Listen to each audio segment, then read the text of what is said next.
Hey folks, and welcome to Subjective Thoughts. And our comic for today is Canto 3, Lionhearted, Issue 4 by IDW. Now there is fighting, the fuck ugly fury again, a weird plant tentacle with eyeballs monster thing, and prison in this one, so if you are in any way squeamish, you have been warned. Also, spoilers. Alright, so right about now you'll see the names as always. Same team, not much to add. Oh, a little bit of an update. So apparently I don't have issue 5 and 6. They're going to come to my comic shop. I'm not sure when, but yeah, they're still not here. At least now I know I didn't lose them somewhere in the apartment. Alright, on to the story. So, in the last issue, Canto and Aluara and the Molrax were captured by the Vikos people. I'm still confused as to why their race race was changed. The name, I mean, it was Viken. I'm sure of it. You know, the fact that it just changed with no explanation. You know, you think that, I don't know, maybe Kento would mention something or Alara. Yeah, I suppose we'll just leave it as it is. It's not that important. Yes, alright, so they're in the same spot where we left them in the last issue. This Vikos in particular is holding Kento up. Aluara is being held on the ground by the two other Vikos, and the Molrax is in the net. Still entangled inside the net. You know, this Vikos like, what are you doing? How did you find us? Aluara, and then Kento manages to kick him though, and grabs his knife, but sadly, the slaver overpowers him, and he threatens to throw him out, to throw him off of, well, that's kind of a cliff, because the ice down blows, the ice broke, and below there's this tentacle plant with eyes monster thing. It has a name, but we'll just leave it. I don't think we'll see that monster again. He says, he's particularly hungry. He says that because Aluara yells at him, "You coward! Why don't you ask someone who's tall enough to meet your eyes?" So then he tells her, he's extra hungry. I'll throw you after Kento.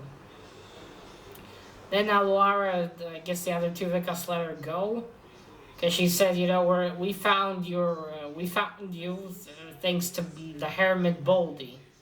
Through her map. She was recording your history, and she takes her side bag and throws the scrolls and what they took with them out. And then she insults the Vikos by saying, even though I don't know if it was, there's anything worth recording. And she stands up, and he's in front of her, and he said, "I should cut that sharp tongue out of your mouth." But then she says, you do that, and I'll have my knife in your guts before you can make the first cut. And he's angry and says, I'll behead or I'll kill the Vikos who let her still have a weapon. Yes, it doesn't escalate further. She tells him, come on, you didn't grab Kento just to throw him off the cliff. And then finally, he agrees. He said, all right, bind them and make sure they have no more weapons. We'll talk in the settlement. I'm getting too old for this shit, essentially. So, we now are at the settlement. I suppose it's not too far away from the spot where they've been. But I'm confused as to why they couldn't find it. Unless Boldy just knew, approximately the location of it, but didn't know the exact one. That could explain it. Because they don't use magic, so it's not like they cloaked their settlement. So yes, they're now in the settlement. Kento is with this Vikos in his, I don't know if that's his house or what. Or maybe it's sort of like a meeting room. It's unclear. The Mulrax and Aluara are nowhere to be seen. I suppose they were taken somewhere else, probably. So Kanto is with him. He continues to tell him how they reached Boldy, the Hermit Boldy, and how through her scrolls and everything they found them, and the slavers looking through it, reading it all. Kanto says, "I'm here to ask your help to stand with me against the Shrouded Man." They talk about they keep talking about Boldy. They said how Boldy was exiled and all that, and then this Vikos loses it and says she wasn't exiled. She abandoned her family. She abandoned me. And Kanto's like, you. And then we find out that this Vikos is her son. So then we get a bit of a background about Boldy. So she used to live in Arcana, in old Arcana now, and she had 3 sons during her time there, him and his 2 brothers. As children, they were kept hidden with the other Vikos children, although I don't know exactly what they mean by hidden, because it's not like the Shrouded Man didn't know about them. I don't know, maybe they just, I guess maybe it means they didn't tell him the truth of being enslaved and all that. And they were the ones who were running the furnaces before Kento's people. And like he says, they haven't, him and his brothers haven't seen the furnaces until they were adults. And then one day, apparently, the Shrouded Man arrived with Kento's people, the Tin Men, and told them, you can now be their slavers instead of my slaves, which is obviously bullshit. They're all his slaves. They're just gonna be slaves. They're just gonna be the enforcers to his other slaves. So yes, and then, so when that happened, when he made them this offer, Boldy stood up to him, rebelled against him, was defiant, with her 2 sons. But he killed both of her sons in front of her eyes. And then they were thrown into the furnaces. Poor Boldy. Boldy, after that, decided to leave Arcana and told her son, him, to come with her, but he refused, so Boldy left on her own. He said, I long ago reconciled with my mother's death. So to him, she's been dead for a long time. And Kento tells, again, he tells her, Boldy chose to exile herself. She wasn't exiled. And then Canto says to him, oh wait, let me find that because that was a good one. Wait. Kind of wonder who Boldy had her sons with. Because she doesn't, I guess it's probably not that important. He mourned her death, what was it? Oh yeah, and then Kento, as that happens, he tells Kento that his scouts have found out that the Shrouded Man's fury and an army are coming through. And they're, no doubt because of Kento. Well, it's not because of Kento. The Shrouded Man found out through that poor bastard the fury took. So he's given order to leave immediately to all of them. But right, what Kento tells him is... one does not need to live in captivity to be enslaved. That's what Boldy told him all that time ago when they first met. And the only difference is that she stood up to the Shrouded Man, while he and the Vikin all accepted their fate. Then he's angry again. Says apologizing for Boldy won't make you popular with the Vikings. With the Vikos. I don't know exactly how he was apologizing to Boldy, though. or maybe he meant making excuses for her. Well, anyway, the Canto tells her, come on, to fight with us. You could either choose to. Oh yeah, he tells him you can either choose to face. That's it. We both have a choice to make. Canto tells him we can either both choose to run away, because he took everything from them essentially. So they can either keep running away or trying to fight for what they still have left. The Vicos takes this giant ass knife thing and cuts the rope on his hands and tells them, talk to the Vicos. If you can convince them to fight with you, so be it. Oh yeah, another thing we learned is this is the slaver who caused the death of Kento's beloved, sorry. And he even says, if I could go back, I would not have done that. He apologizes to Canto even, telling him, I'm sorry that it was at the end of my whip that your beloved found her death. Yeah, and then he says, if I could go back, I would change that decision for the both of us. And then, it's just Canto standing here. I think what he means in that, if he hadn't done that, then maybe none of this would have happened. I think that's what he's referring to, which I thought about, and yeah. If Agathina, that's what I call her, Agathina was still alive, Kento would have never gone on this journey. And this only started because she was dying, and he wanted to find her heart, find the hearts again that the Shrouded Man took from them to save her life, because her clock was running out of time. So yeah, in a way, the slavers was the catalyst to the whole revolution that has started. Then we move on to the prison in the city of Dis, where Falco and Ricotta and the other three are kept. Nico and the twins. They are they made a human. They made a Tin Man ladder.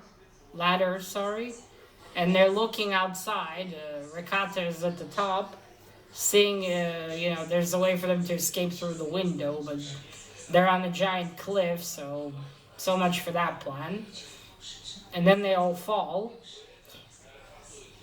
And Falco seems to have given up. He's like, I don't know what to do.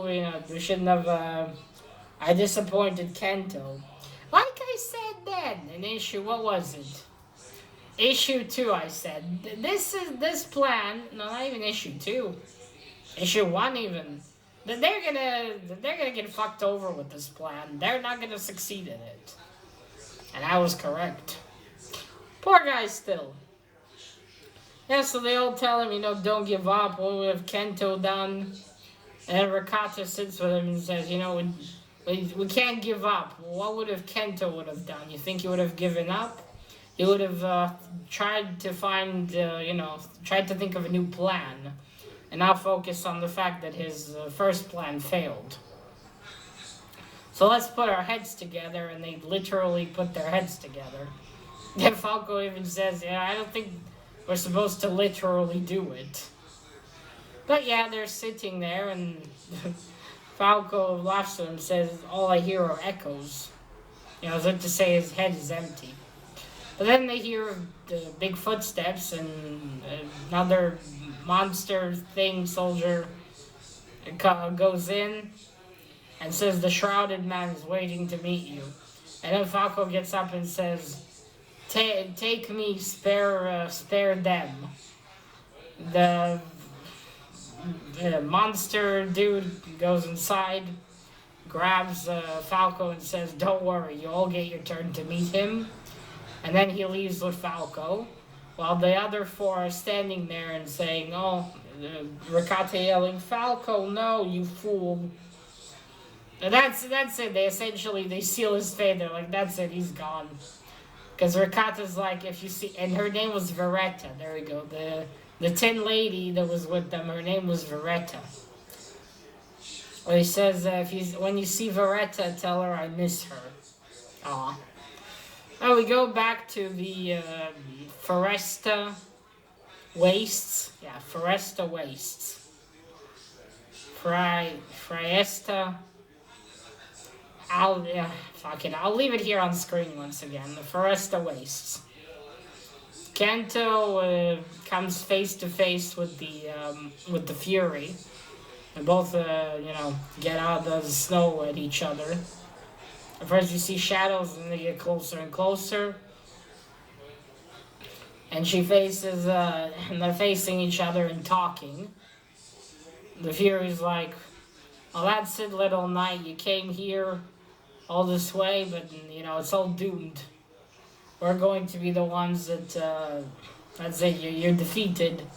You're all alone. And she also starts to recite the story again. Once there was a knight, and he thought he could save the kingdom. And so sort of the end of it is Canto saying, I will gladly face you off alone, Fury. And then next page says, but luckily I don't have to. And you see behind him Aluara, the Morax, and all the Vikos, all with weapons and ready to fight. And then she ends it by saying, but they were all enslaved, slaves of the Shrouded Man. And behind her you also see an army. She also has this staff with a purple pink jewel on it, a big one. I'm guessing the Shrouded Man gave her that. And yeah, you can see behind her all the armies, and you see her sisters. Her sisters are back, and they're, well, not exactly, they seem to be deformed. Well, more than usual anyway. They are deformed, and some of their limbs have been changed, and their heads are covered. But they don't seem to be their usual selves. I suppose a lot of damage has been done to them. So I don't know if they've been returned like corpses or what. But they're definitely not like they used to be. And that's it. That's where it ends. That's the end of issue 4. So, alright, let's go for the art first. And I'll talk about it. Alright, so there we go, you see. There's her son, there's the sun, there's Canto, there's Aluara.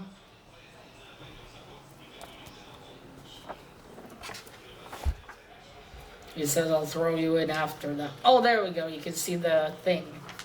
I think I got the events a bit wrong now that I'm looking. Oh well, never mind. So yeah, there we go, you see that's the tentacle plant eyeball thing. Interesting. Okay, there's the Germon.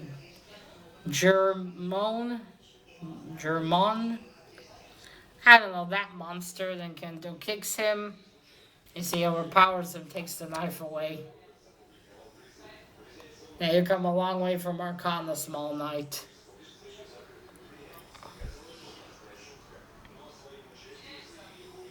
Oh, there's the art. Like he tells, like when he talks to the Fury, he says, I think the Shrouded Man is afraid of the Vikos. He's afraid of me. He's afraid of what we can do together. And what do you think? When I thought about it after reading this was this was essentially the Shrouded Man's tactic in a way, wasn't it? He went with divide and conquer. By dividing them and pitting them against each other, in the case of Canto's people and the Vikos, they resented each other, but still, both of them were slaves, but one of them ruled over the other in a way, back with the old furnaces. That's, I think he needed that, even with all his power. He needed them to resent each other in order for his plans to work. That's why he doesn't want any of them to get together, to have to build alliances. But, well, it's too late now. We'll see, of course. It's unclear if Canto and the Vikos will be able to fight off this army. And if they can, what do they do next? Where do they go? And what'll... they're supposed to get help from the Giants, from what I understand, so there's a chance we'll meet them next issue.